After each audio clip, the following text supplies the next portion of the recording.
Welcome back, guys. I'm Vatsal Mehta from the team Society of AI, and today we'll be learning about logistic regression. So, guys, logistic regression जो है वो क्या है basically, कैसे काम करता है वो आज हम देखेंगे, ठीक है। बट उसके पहले मैं आपको कुछ बता देना चाहूँगा जो आपको याद रखना है हमेशा, that logistic regression is a classification algorithm, ठीक है। आपको ये याद रखना है हमेशा, क्योंकि बहुत सारे लोग नाम से जो है वो कंफ्यूज कर लेते हैं कि logistic regression is of course and what can be say regression algorithm, but no, it belongs to classification, ठीक है। क्लासिफिकेशन के लिए ये यूज होता है और इसका बेसिक जो है वो क्या बोलते हैं, जो डेफिनेशन है बेसिकली वो मैं आपको अभी दे दूंगा, ठीक है। तो क्या इसमें हम ऐसा बोल सकते हैं कि we use logistic regression, just a second guys,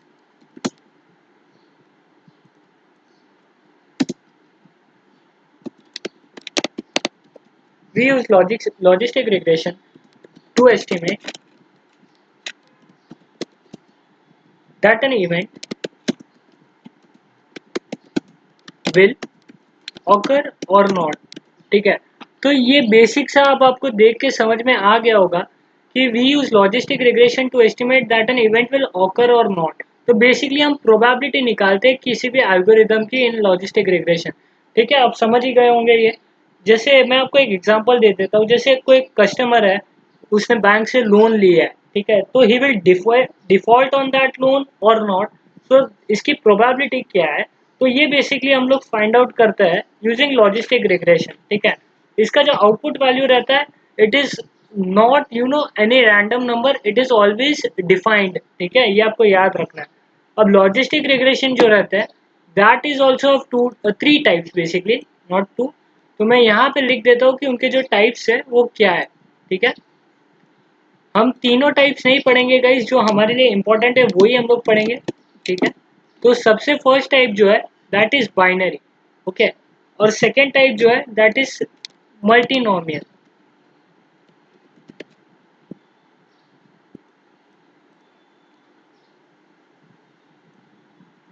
okay. And जो थर्ड वन है that is nothing but ordinal. तो तीनों में डिफरेंस क्या है गाइस, तीनों का एग्जांपल क्या है वो मैं अभी आपको बता देता हूँ, ठीक है।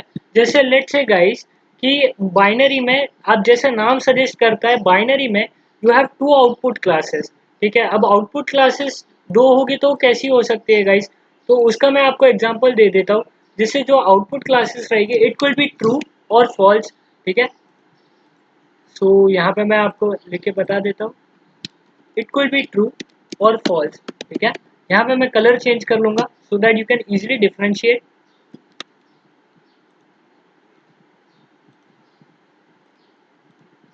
सो बाइनरी का जो एग्जांपल है that will be nothing but true या फॉल्स का जो क्लासिफिकेशन है वो आप बोल सकते हो, या फिर आप बोल सकते हो कि स्पैम और नॉट स्पैम का जो क्लासिफिकेशन है वो भी ऐसे ही करता है। अभी मल्टीनोमियल में कैसा होगा गाइस, मल्टीनोमियल में you will have multiple values as the name suggest. तो वो कैसे रहेगी गाइस, तो वो मैं आपको अभी एग्जांपल देके बताता हूँ। Let's say you go to a restaurant, ठीक है। वहाँ पे आपको बहुत सारी वैरायटीज ऑफ फूड की, and you have to classify. तो आप उसको कैसे क्लासीफाई करोगे, तो सबसे पहले तो आप उसको क्लासीफाई करोगे इन एशियन फूड, ठीक है। Second you will do it in European, ठीक है। फिर let's say third you will do it in American food. तो ये जो क्लासिफिकेशन बेसिकली किया गाइज आप लोग ने, this is nothing but multinomial classification, ठीक है। This is an example of multinomial logistic regression, okay. यहाँ पे बाइनरी में आपके पास दो वैल्यूज थी, ट्रू या फॉल्स। मल्टीनोमियल में you will have three values, Asian food, European food, American food, ऐसा। और थर्ड वन जो आता है it is ordinal logistic regression. अब ऑर्डिनल लॉजिस्टिक रिग्रेशन कैसा रहता है guys, you will have numerical values here, ठीक है। जैसे let's say you have five things, okay, you have five groups. Let's say those are named as group 1, 2, 3, 4 and 5.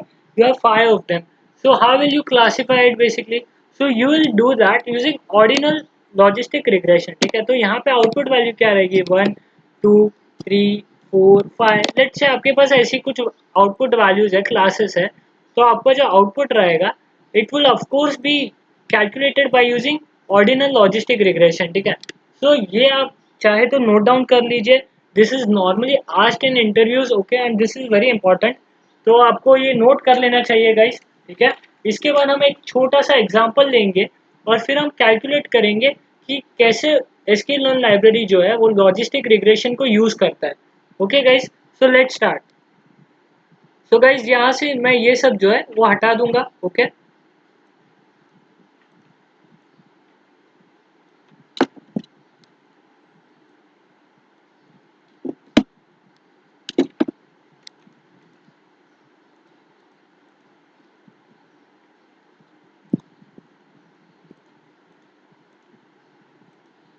Okay guys, I think this page has basically a problem. So मैं ये page पे आ गया हूँ guys, ठीक है। तो यहाँ पे अभी हम स्टार्ट करेंगे लॉजिस्टिक रिग्रेशन का। सो सबसे पहले तो मैं डेटा बना देता हूँ। Let's say we are doing binary classification, ठीक है। तो उसके लिए हम लोग काम करेंगे। तो यहाँ पे मैं एक्स एक्सिस और वाई एक्सिस जो है हमारा वो बना लूँगा, ठीक है। तो ये एक्स एक्सिस है हमारा and this one will be our Y axis, ठीक है। सो गाइस एक्स एक्सिस और वाई एक्सिस तो मैंने बना दिया है। लेट्स से मेरे पास दो क्लासेस है, ट्रू या फॉल्स, एंड मुझे, या फिर मैं बोल देता हूँ स्पैम और नॉट स्पैम, ठीक है। तो एक्स में यहाँ पे मुझे कुछ इनपुट दिया है, जैसे मुझे दिया है कि फ्रीक्वेंसी, ठीक है। एक्स पे जो है दैट इज फ्रीक्वेंसी, कि जो फ्रीक्वेंसी होगी वो क्या रहेगी। जैसे स्पैम मैसेजेस जो रहते हैं वो एक साथ आते हैं, उनकी जो फ्रीक्वेंसी रहती है वो बहुत ज़्यादा रहती है, ठीक है। वो हर 1 मिनट या 2 मिनट में आते हैं, उनकी फ्रीक्वेंसी इज रियली हाई, ठीक है। तो यहाँ पे एक्स एक्सिस में लेट से मैं फ्रीक्वेंसी डिनोट करता हूँ स्पैम मैसेजेस की, ठीक है। और वाई एक्सिस पे जो है मैं आउटपुट डिनोट करता हूँ कि वो स्पैम है या नहीं है, तो मैं लिख देता हूँ वहाँ पे this one is spam, and यहाँ पे मैं डिनोट करूँगा बाय नॉट स्पैम, ठीक है।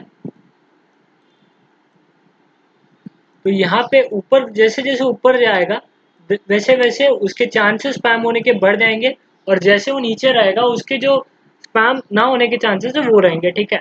तो अभी मैं क्या करता हूँ इसमें थोड़ा सा डेटा प्लॉट कर लेता हूँ, ठीक है। तो मैं डेटा प्लॉट कर रहा हूँ यूजिंग ब्लू डॉट्स, ठीक है। तो यहाँ पे लेट से मैं डेटा प्लॉट करते जा रहा हूँ, ओके। और स्पैम के लिए लेट से मैं यहाँ पे डेटा प्लॉट करते जा रहा हूँ, ठीक है।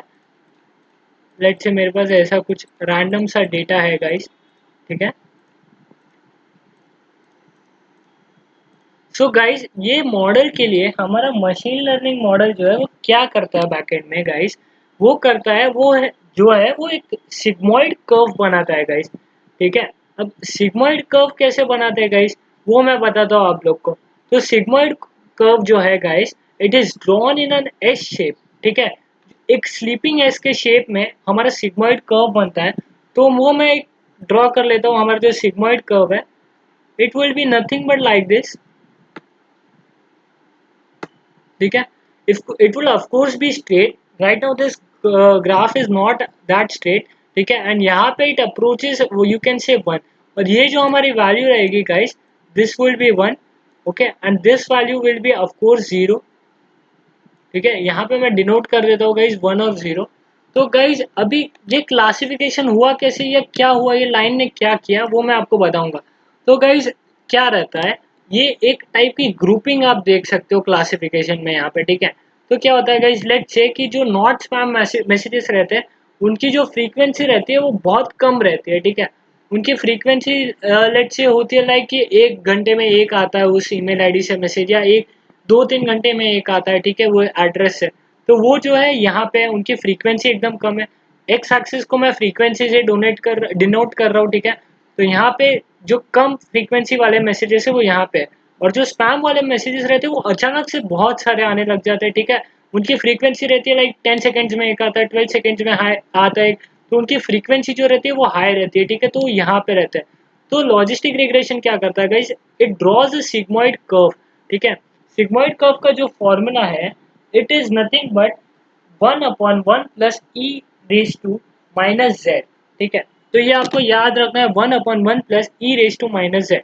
अभी यहाँ पे क्या होगा वो मैं आपको समझा देता हूँ गाइस। यहाँ पे एक और चीज जो आती है इनपुट में that is the value of z and the varying of z, ठीक है। तो आई होप आप लोग ने फॉर्मूला नोट कर लिया है 1/1 plus e raise to minus z. अभी मैं आपको कुछ बताऊंगा, जैसे z जो है हमारा, अगर हमारा जो z है it approaches let's say z की जो वैल्यू है अगर वो इनफाइनाइट होने लग जाती है, यानी it tends to go to infinity, ठीक है, तो क्या रहता है गाइस, तो अगर z की वैल्यू जो है अगर वो इन्फिनिटी पहुंचने लग जाती है तो हमारा जो आउटपुट रहेगा that will always be one ऐसे टाइम पे, ठीक है। और z जो है वो क्या होगा गाइस, z जो है बेसिकली यहाँ पे हमारी फ्रीक्वेंसी रहेगी, ठीक है। हम z के टर्म्स में मैं आपको बता रहा हूँ, ठीक है। अगर z इन्फिनिटी जाने लगता है तो हमारा आउटपुट जो होता है वो वन हो जाता है, यानी यहाँ पे अगर हमारा जो इनपुट है इट गोज ऑन इंक्रीजिंग, यानी जो फ्रीक्वेंसी है वो एकदम ज़्यादा होने लग जाती है, तो यू विल बी श्योर कि आपका जो आउटपुट है that will be classified as spam, ठीक है। और वैसे ही उसका एग्जैक्टली अपोजिट होता है गाइस, जैसे हमारा जो z है इसकी वैल्यू जो है अगर माइनस इन्फिनिटी पहुंचने लग जाते हैं, मैं अब वर्ड्स में लिख रहा हूँ सो दैट आप कंफ्यूज ना हो, तो यहाँ पे जो आउटपुट है इट इज जीरो, ठीक है। तो this is something that you will have to always remember while using the sigmoid curve. ये जो आप कर्व देख रहे हो ना गाइस, जो S curve, sleeping S curve हम लोग ने बनाया है, that is our sigmoid curve, ठीक है। सिग्मॉइड कर्व जो है it is the back end of logistic regression model, ठीक है, ये आपको याद रखना है। तो गाइज ये तो हम लोग ने सीख लिया कि z के वैल्यू से कैसे अफेक्ट होता है। तो one more thing that now we have to see is the threshold function. अभी गाइज ये हम रियल लाइफ में अगर बात करें तो रियलिटी में तो कभी ऑफकोर्स z की वैल्यू जो है इनफाइनाइट पहुंचने वाली या माइनस इनफाइनाइट नहीं पहुंचने वाली, ठीक है, ये तो आप लोग को पता ही होगा गाइज। सो अगर इनफाइनाइट पहुंचने नहीं वाली तो मतलब आउटपुट क्या रहेगा, तो guys output could be anything like let's say जो है आपका जो टोटल आया, ठीक है, नेट आपकी कोई चीज आ गई आउटपुट की, वो आ गई, समझो मैं एक प्लॉट आपको बना के बता देता हूँ, जैसे हमारा जो कोई पॉइंट है, ठीक है, वो यहाँ पे है, ठीक है। अब इसकी जो वैल्यू है मतलब यहाँ पे लेट्स से जो हमारा आउटपुट आता है इट इज क्लासिफाइड, एक second guys, it is classified या फिर उसकी जो वैल्यू दी है हमको it is given to us as 0.78, ठीक है। यहाँ पे जो कोई पॉइंट लाई कर रहा है उसकी वैल्यू हमको पता चल गई है अकॉर्डिंग टू आवर ग्राफ और according to our mathematical function है 0.78। तो ये तो स्पैम नहीं हुआ क्योंकि स्पैम की वैल्यू तो वन है, नो, ऐसा नहीं रहता। Inside logistic regression we set upon something known as threshold function, और थ्रेशोल्ड फंक्शन जो नॉर्मली जो है वो 0.5 पे जो है हम डिफाइन करते हैं गाइस, ठीक है। अब थ्रेशोल्ड फंक्शन क्या है गाइस, तो थ्रेशोल्ड फंक्शन ये सजेस्ट करता है, थ्रेशोल्ड फंक्शन यहाँ पे कहीं पे लाई करता है, ठीक है, एट द सेंटर। तो थ्रेशोल्ड फंक्शन क्या कहता है गाइस, अगर 0.5 के ऊपर कुछ है जा रहा है, जैसे 0.78, ये जो लाइन देख रहे हो आप, ये 0.78 जो वैल्यू आई अगर ये 0.5 के ऊपर है, ठीक है, तो जो भी यहाँ का आउटपुट रहेगा it will be classified as a clear one, ठीक है। और जो भी थ्रेशोल्ड फंक्शन के नीचे रहेगी वैल्यू, लेट्स से अगर मेरा जो आउटपुट की वैल्यू है कि स्पैम है, उसकी मेरे पास आउटपुट वैल्यू आ गई 0.49, ठीक है, कि 0.49% है कि this is a spam message, तो भी हम उसको क्लासीफाई करेंगे एज जीरो, ठीक है। हम उसको नहीं कंसिडर करेंगे कि इट इज अ स्पैम, ठीक है। ये लाइन के ऊपर जो भी रहेगा that will be our what can we say deciding function, basically आप बोल सकते हो threshold function is a deciding function. मैं यहाँ पे लिख देता हूँ और यहाँ पे मैं एक ब्लैक लाइन से क्लासीफाई कर देता हूँ, ठीक है। तो let's say this is our threshold function guys, ठीक है। इस थ्रेशोल्ड फंक्शन के ऊपर जो भी डेटा लाई करेगा that will be categorised as spam, और इसके नीचे जो भी लाई करेगा that will be classified as not spam, ठीक है। ये थ्रेशोल्ड फंक्शन हम डिसाइड करते हैं, okay. This is totally up to us कि थ्रेशोल्ड फंक्शन क्या रखना है। अगर आप चाहो तो ये जो थ्रेशोल्ड फंक्शन है वो यहाँ पे भी लाई कर सकता है, यहाँ पे भी लाई कर सकता है, बेस्ड अपॉन योर सेंसिटिविटी, ठीक है। आपको जो मॉडल रखना है वो कितना सेंसिटिव होना चाहिए, it depends on that. So basically ऐसे सिग्मॉइड कर्व यूज करता है लॉजिस्टिक रिग्रेशन बैकएंड में। उसके जो मतलब आपको एंड वैल्यूज है वो याद रखनी है कि z अगर अप्रोच करता है इन्फिनिटी तो आउटपुट वन आता है, माइनस इन्फिनिटी तो आउटपुट जीरो आता है। थ्रेशोल्ड फंक्शन में उसका क्या रहता है, बेसिकली कैसे थ्रेशोल्ड फंक्शन काम करता है वो आपको याद रखना है। So this is it about logistic regression guys, and in the next video will start with the hands on this, okay. So till then, regards from team society of AI।